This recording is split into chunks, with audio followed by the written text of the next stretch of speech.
कार्य करिवार सुजोग थिले सांग ए काम करछु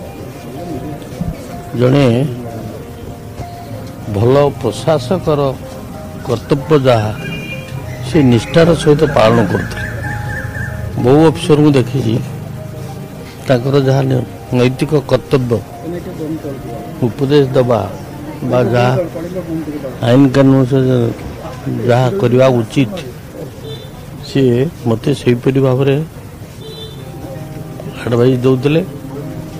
खूब कम प्रशासक क्वालिटी मु देखी जदि सीधा सड़क पुस्तक पढ़ी ना किंतु केंद्र साहित्य एकाडेमी उपसभापति थिला बेले बा सभापति थिला बेले गर्व लगे एभली एक ओडिया लोक एते बाट पर्यंत जाई परिचंती एवं विशेष भाव में मुझे कहबी सारला पुरस्कार ठारू आरंभ करी सारस्वत पुरस्कार पर्यंत सबू माने एक कवि भाव में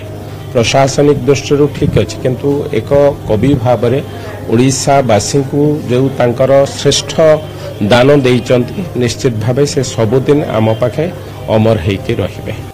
कवि रमाकांत रथंग वियोग सहित गोटे जुगर अवसान घटी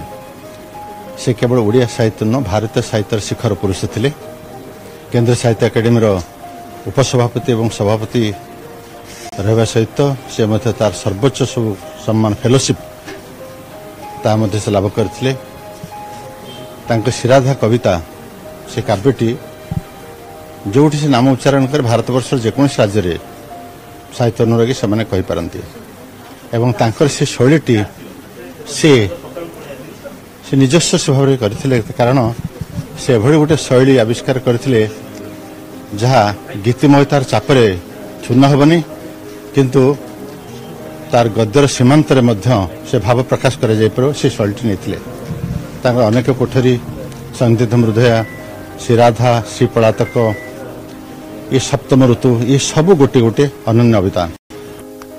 आपण शुणुंट तमाम व्यक्ति विशेषकर प्रतिक्रिया जो माने तांको सहित जड़ित बा जो माने तांकर बही पढ़ी कविता पढ़ी से माने मध्य प्रतिक्रिया रखुचंती जेहेतु वर्तमान समय से आउ नहांती किंतु तांकर जो